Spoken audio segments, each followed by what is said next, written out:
Halo, selamat pagi. Perkenalkan, nama saya Sarah Tadita. Saya dari program studi S1 Administrasi Bisnis Universitas Stockholm. Pada kesempatan kali ini, saya akan menjelaskan terkait mata kuliah pemasaran jasa atau service marketing dengan kode DEK 3 KBB 3. Selamat menyaksikan. Nah, berikut adalah deskripsi mata kuliah dari pemasaran jasa. Pada dasarnya, mata kuliah ini menitikberatkan pada pemahaman mengenai konsep pemasaran pada bisnis jasa, termasuk di dalamnya pengetahuan yang diperlukan untuk menerapkan strategi layanan demi mencapai keunggulan kompetitif. Berikut adalah kemampuan yang diharapkan dimiliki oleh mahasiswa setelah mereka menempuh mata kuliah ini. Pertama, mahasiswa mampu memahami dan mengikhtisarkan konsep teori bidang ilmu administrasi bisnis secara mendalam. Kedua, mahasiswa mampu mengidentifikasi kebijakan, strategi, dan keputusan menggunakan pendekatan analitis dan sistematis yang dapat dipertanggungjawabkan berdasarkan perkembangan bisnis. Dan yang terakhir, mahasiswa mampu membangun hubungan interpersonal dan bekerja sama dalam tim untuk mencapai tujuan bisnis. Berikut adalah materi pembelajaran dari minggu pertama hingga minggu ketiga. Berikut adalah materi pembelajaran dari minggu keempat hingga minggu ketujuh. Dan berikut adalah materi pembelajaran dari minggu ke-8 hingga minggu ke-11. Dan terakhir, ini adalah materi pembelajaran dari minggu ke-12 hingga minggu ke-16. Berikut adalah mode perkuliahan pada mata kuliah pemasaran jasa ini. Mahasiswa dapat mengikuti kelas baik secara tatap muka maupun daring. Adapun metode pembelajarannya yakni ceramah, diskusi, dan pembelajaran berbasis proyek. Sekian penjelasan singkat dari mata kuliah pemasaran jasa. Setelah ini, teman-teman akan menyaksikan contoh dari pertemuan pertama kelas ini. Selamat menyaksikan. Ya, selamat datang di kelas pemasaran jasa. Ya, selamat pagi semuanya. Semoga teman-teman semangat di pagi hari ini. Oke, sebelum kita masuk ke materi, ya, sebelumnya saya mau tanya, pemasaran jasa ini kan mata kuliah pilihan. Nah, saya mau tahu, mungkin satu dua orang boleh lah ya sharing pendapatnya. Kenapa teman-teman milih untuk mengambil mata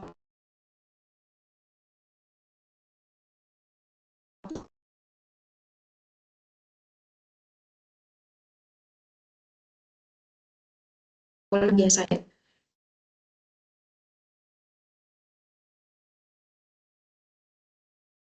Boleh?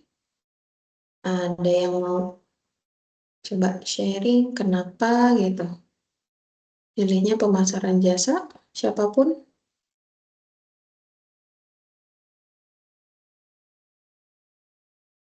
Halo? Izin menjawab, Bu. Boleh. Kalau saya milih mata kuliah ini karena penasaran tentang pemasaran sih, Bu. Biasanya belajar pemasaran tuh kan gimana lebih ke barang, dan ini lebih ke pemasaran jasa, jadi tertarik gitu, Bu. Kalau pemasaran jasa bedanya sama pemasaran barang tuh seperti apa? Oke, sip. Terima kasih, Chris, untuk pendapatnya ya. Ada yang beda atau sama, atau misalnya, Bu, saya mau pasrah, kayaknya mau apapun lah, kayaknya yang penting saya memenuhin SKS gitu ya. Nah, jangan seperti itu ya teman-teman ya gitu. Oke lah, di awal-awal kalian mungkin kayak ya udahlah saya pilih ini kayaknya karena ada bobo marketingnya, saya suka marketing gitu. Tapi saya harap nanti setelah kalian satu semester mengambil pemasaran jasa, banyak ilmu baru yang akhirnya teman-teman dapatkan seperti itu. Oke, kita balik lagi ya ke PowerPoint. Oke, sebentar. Sekarang, nah tadi ini saya sudah bertanya gitu, kenapa sih kita harus study services gitu ya? Ada tadi kata Chris, apa sih bedanya pemasaran eh, apa ya namanya non jasa gitu, letak perbedaannya di mana? Sebelum kita bahas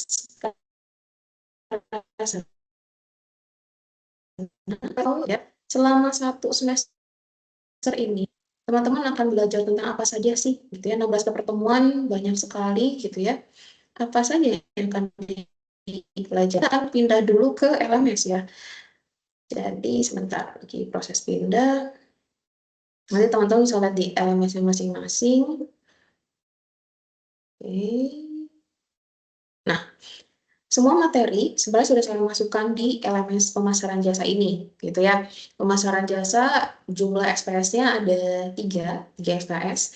Nah, secara singkat di mata kuliah ini nantinya akan berfokus pada pengetahuan yang diperlukan untuk menerapkan strategi pelayanan agar keunggulan kompetitif pada setiap bisnis jasa itu dapat diperoleh gitu. Nah, kenapa gitu ya? Sebenarnya gini, secara garis besar gitu ya, ada 3 jenis bisnis yang eksis gitu ya, yang sangat-sangat istilahnya berperan pada perekonomian Indonesia. Ada sektor jasa, sektor manufaktur atau industri, sama satu lagi adalah sektor agriculture. Nah, dari tahun ke tahun gitu ya, sektor jasa ini dia kuehnya atau porsinya gitu ya, kontribusinya terhadap perekonomian Indonesia tuh semakin meningkat gitu ya. Kurang lebih dia itu sampai 65%. Kalau industri atau manufacture itu hanya sampai di 25, dan untuk agriculture di 4,5-an gitu. Kebayang nggak kalau misalnya 60% gitu ya, banyak orang yang berkecimpung di sana, banyak yang mengandalkan sektor tersebut, tapi kalau tidak dikelola dengan baik gitu ya, nanti impact-nya akan ke perekonomian negara seperti itu. Nah, di sini gitu ya, pada dasarnya nanti teman-teman akan pelajari tentang konsep dasar pemasaran jasa, terus belajar tentang 7P gitu kan. Kalau misalnya yang barang goods gitu ya, itu hanya 4P gitu. Tapi kalau di sini kita 7P, apa 3P lainnya seperti itu. Kita akan belajar step by step setiap minggu biar setidaknya teman-teman tuh paham, oh oke, 7P itu kalau di pemasaran jasa seperti ini ya, gitu. Kemudian, oke, ini kita membicarakan tentang ya relevansi mata kuliahnya. Diharapkan nanti teman-teman akan mendapatkan gambaran secara menyeluruh terkait pemasaran jasa itu apa, manfaatnya apa, mungkin harus dipersiapkan, kalau terkait pemasaran apa saja yang harus saya fokuskan, dan segala macam gitu. Nah, di mata kuliah ini ada 4 PLO yang akan dievaluasi, teman-teman. Ya, ada PLO 2, menguasai pengetahuan secara mendalam terkait dengan konsep teori dan metodologi bidang ilmu administrasi bisnis. Lalu ada PLO 4 yang teman-teman bisa baca di layarnya masing-masing juga, ya, memiliki kemampuan mengidentifikasi, mengevaluasi, dan menganalisis kebijakan. Terus juga ada PLO 6, memiliki kemampuan dalam memformulasikan dan mengimplementasikan strategi bisnis, membangun hubungan interpersonal, dan bekerja sama secara tim gitu ya. Nah, masing-masing PLO ini ada CLO-nya atau course learning outcomes-nya. PLO 2, CLO-nya CLO 21, yakni nantinya di akhir gitu ya, setelah teman-teman mengambil mata kuliah ini gitu ya, teman-teman memiliki satu ya kemampuan dalam memahami dan mengikhtisarkan konsep teori bidang ilmu administrasi secara mendalam, khususnya dalam um, apa ya, hubungannya dengan pemasaran jasa. Gitu. Lalu ada CLO 41, mampu mengidentifikasi kebijakan, strategi, keputusan menggunakan pendekatan analitis dan sistematis. Lalu di CLO 63, teman-teman juga diharapkan mampu membangun hubungan interpersonal dan bekerja sama dalam tim. Nah, karena ada 3 CLO yang diukur gitu ya, tentunya harus ada assessment-nya, harus ada cara mengukurnya gitu ya. Nah, masing-masing CLO ini nanti teman-teman akan ada, bisa dibilang apa ya, 2 penilaian.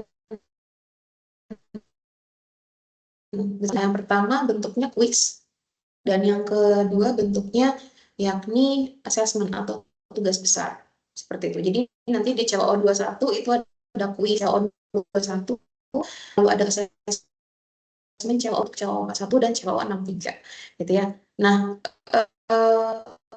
lebihnya saya akan memperlihatkan RPS RPS di LMS ya, bisa kalian download seperti itu. Sebentar, nah untuk e-booknya juga sudah ada di LMS. Oke. Sebentar, nah di layar teman-teman sudah muncul RPS-nya belum? Sudah? Sudah, Ibu. Muncul RPS-nya? Halo? Sudah, oke sip. Nah, oke.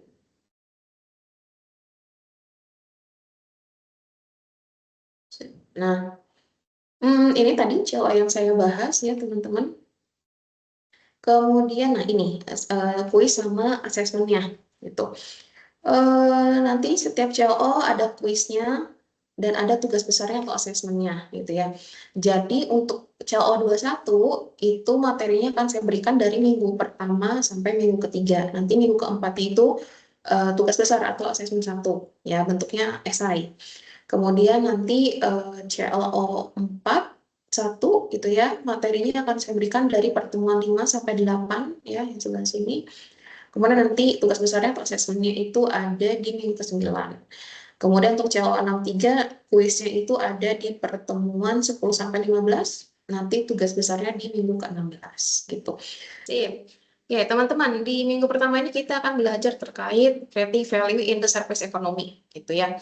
Kenapa sih wajib, bukan wajib, ya menjadi perlu gitu ya, kita belajar tentang pemasaran jasa. Kita bahas dulu deh, service itu ternyata sekarang dominate the economy in most nations gitu ya. Market size-nya year by year dia terus bertambah, terus membesar seperti itu. Nah, although banyak profit dan non-profit service berusaha untuk create value gitu ya. Tapi tetap untuk profit bisnis mereka pasti akan mencari financial profit, tapi kalau non profit bisnis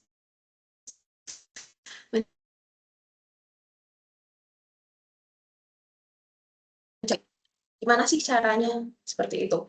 Nah, saya menemukan satu artikel yang menarik gitu ya. Tahunnya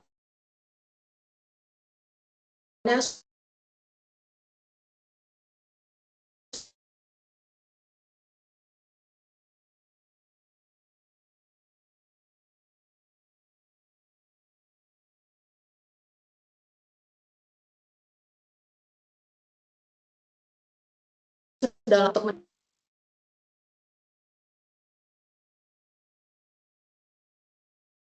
tak kenal maka tak sayang ya teman-teman ya. Kita harus tahu dulu gitu. Apa sih sebenarnya dikatakan sebagai service? Gitu. Nah, sebenarnya gini, tadi Chris bertanya, apa sih perbedaan pemasaran jasa dengan pemasaran barang atau produk gitu ya, goods gitu yang biasa kita lihat kayak misalnya laptop, misalnya buku dan segala macam. Pertama adalah dari bentuknya itu sendiri. Kalau kita membicarakan pemasaran jasa itu ya, kita tidak bisa melihat wujud jasa itu seperti apa sih gitu. Beda kalau misalnya seperti benda gitu ya atau barang, kita bisa lihat contoh saya jual mouse, teman-teman bisa lihat mouse itu seperti apa sih bentukannya. Tapi kalau misalnya pemasaran jasa gitu ya, misalnya teman-teman punya usaha nail art gitu ya, apakah yang dijual itu apa ya, meskipun memang pada akhirnya desain di buku itu bisa kita lihat, tapi sebenarnya yang kita rasakan adalah mulai dari proses kita ditanya ingin model seperti apa, prosesnya di macam-macam lah bentuknya hingga pada akhirnya memang terlihat ada nail art. Atau misalnya kampus gitu ya atau sekolah itu juga bisnis jasa sebenarnya gitu kan. Apakah misalnya ilmu yang kalian dapatkan selama berkuliah sekolah dulu di TK, SD, SMP, SMA bisa kalian lihat itu kan tidak. Nah, jadi bedanya di situ tangible sama intangible. Kalau misalnya jasa barang yang kita transaksikan atau yang kita beli gitu ya. Kalau di jasa itu tidak terlihat, jadi di intangible. Tapi kalau misalnya yang produk, kita bisa lihat bentuknya seperti apa. gitu. Kemudian dari penyimpanan, kalau kita ngomongin goods, kita ngomongin benda, itu tidak bisa kita simpan nih. Kalau kita ngomongin goods itu bisa kita simpan gitu ya. Tapi kalau kita membicarakan terkait jasa, jasa itu tidak bisa apa ya, tidak bisa disimpan. Penilaiannya itu ya saat kita menggunakan jasa tersebut gitu. Nah, ini ada beberapa apa ya, classical economist ya, kayak Adam Smith sama Jean Baptiste. Awalnya tuh menganggap bahwa jasa itu unproductive labor or immaterial products gitu, karena mereka tidak contribute well in the same way as physical goods. Itu dulu gitu, kayak jasa itu nggak sepenting goods deh gitu, nggak sepenting barang gitu kan. Tapi ternyata kalau misalnya dilihat di zaman modern saat ini, justru jasa yang diperdagangkan, yang dijual, yang kita beli gitu ya, bisa memberikan value yang lebih lama. Contohnya gini deh, kalian beli tadi mouse. Paling mouse berapa sih tahannya gitu kan?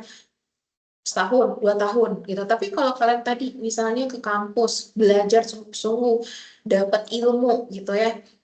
Education itu yang kalian dapatkan selama perkuliahan gitu dan segala macam, dia long last, bisa sampai tua nanti gitu ya.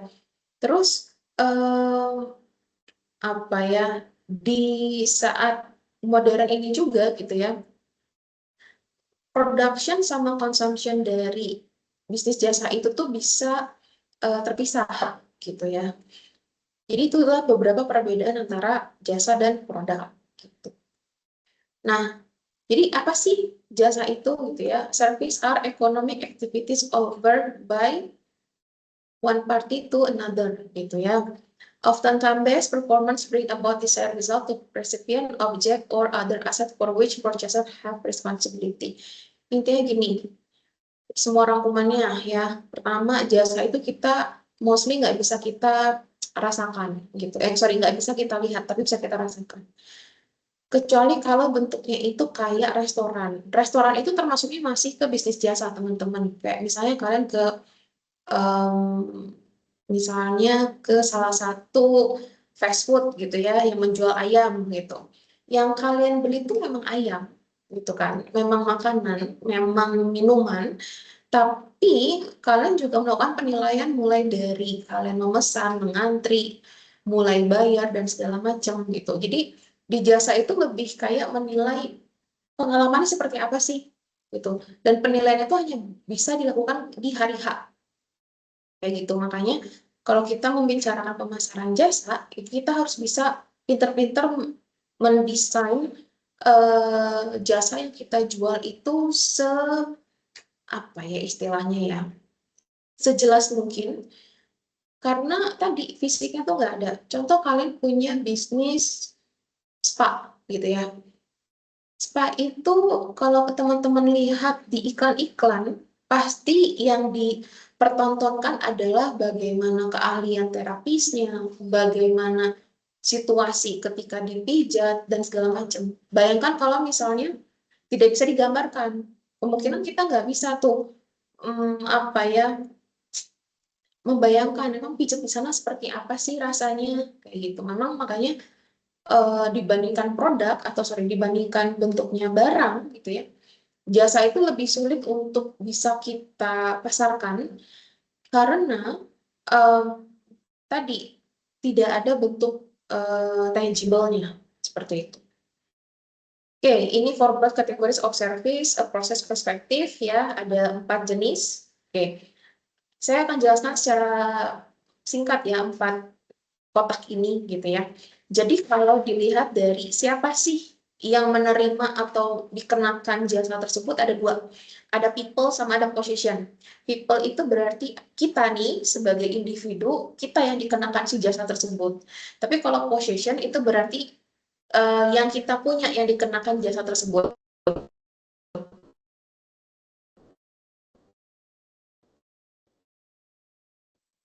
Action sama intangible action ya. Saya laser dulu.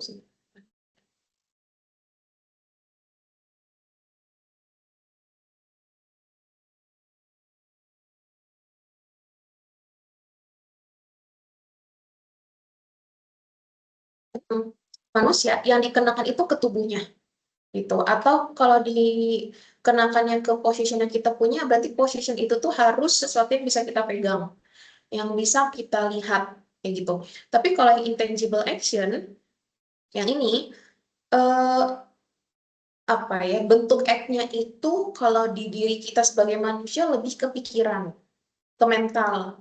Jadi tidak bisa terlihat itu action-nya seperti apa. Dan kalau misalnya hubungannya sama position yang kita punya, itu lebih kayak kepemilikan yang memang tidak berbentuk gitu. Ya. Nah, contoh apa? Misalnya kalau kita fokusnya ke people processing. People processing artinya apa? Si jasa tersebut dikenakannya ke diri kita, nih manusia nih ke diri kita, tapi bentuk actionnya itu tangible, terlihat. Contohnya apa? Tadi apa namanya? Ketika kita pakai jasa pijat gitu ya, healthcare, atau misalnya kita pakai jasa apa namanya kayak transportation, itu juga masuknya ke people processing. Nah, bagaimana kalau yang people nih dikenakan jasa itu ke kita sebagai manusia, tapi actionnya itu intangible, berarti yang kena apa? Mental kita atau pikiran kita gitu. Itu disebut sebagai mental stimulus processing. Service directed at people's mind. Contohnya kalau teman-teman ke psikolog gitu kan, teman-teman misalnya belajar, ini juga masuknya ke mental stimulus processing gitu. Nah, kalau misalnya dikenakannya ke possession yang ke barang yang kita punya gitu ya, itu kalau bentuknya tangible action, contohnya apa? Kita laundry nih, kita masukin baju kita ke laundry, yang dikenakan apa ya, jasa laundry yang dicuci itu diri kita apa baju kita? Coba. Saya kira laundry nih, laundry baju. Yang di laundry itu kitanya atau baju kita? Mana? Baju. Halo? Baju, Bu. Baju. Nah, itu. Jadi ketika misalnya laundry nih, jasanya tuh laundry, mencuci gitu kan. Apa yang dicuci? Baju. Baju itu apa? Possession yang kita punya. Sehingga maksudnya ke possession processing. Nah, kalau misalnya contohnya yang kepemilikan kita nih, tapi tidak terlihat. Nah, contohnya apa? Misalnya kalian beli saham, ya kayak gitu-gitu. Banking, itu maksudnya ke information processing. Gitu ya. Jadi, ada dua, dikenakan kemana? Ke diri kita, ke people-nya, atau ke position barang yang kita punya. Terus service act-nya tangible atau intangible. Sehingga terbentuklah 4 kelompok ini. Gitu ya. Nah, ini tadi penjelasan yang saya jelaskan ke teman-teman, nanti boleh dibaca lagi. Sekarang service cost distinct marketing challenge. Oke. Ini adalah beberapa managerial implication of 8 common feature of services. Jadi di sini ada 8, teman-teman. Pertama, ya, most service product cannot be inventor, gitu ya. Karena misalnya barang itu tidak bisa disimpan, gitu ya, dan barang itu jasa itu tidak bisa disimpan, dan jasa itu baru bisa dirasakan oleh konsumen ketika di hari haknya lah simpelnya. Sehingga kalau misalnya kita tidak bisa memanage seperti waktu tunggunya gitu ya dan segala macam, konsumen bisa sangat gampang untuk meninggalkan kita. Nah, berarti kalau misalnya problemnya adalah terkait jasa itu tidak bisa disimpan. Nah, marketing related topics-nya apa? Berarti teman-teman harus bisa mengadjust demand sama capacity. Contohnya kalian tadi punya jasa laundry gitu ya.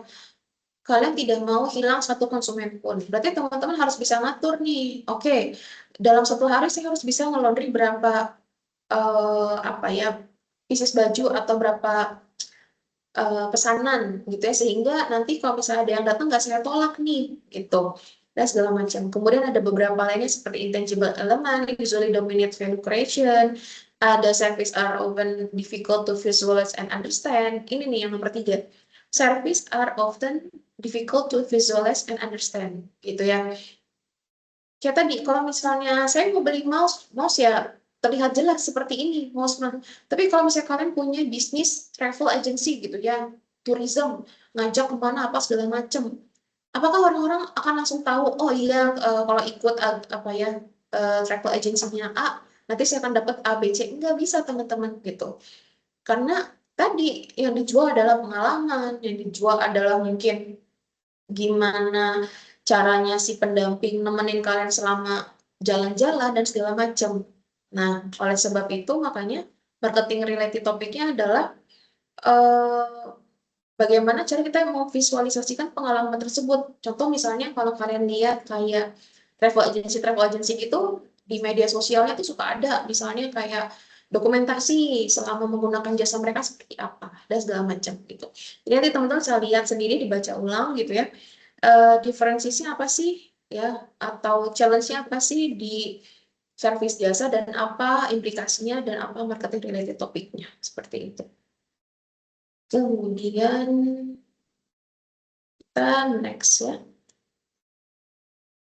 Nah, the 7 piece of service marketing. Gitu. Teman-teman tahu pasti tentang produk, price, place, promotion. Itu adalah basic 4P dan itu pasti ada kalau kita misalnya membicarakan di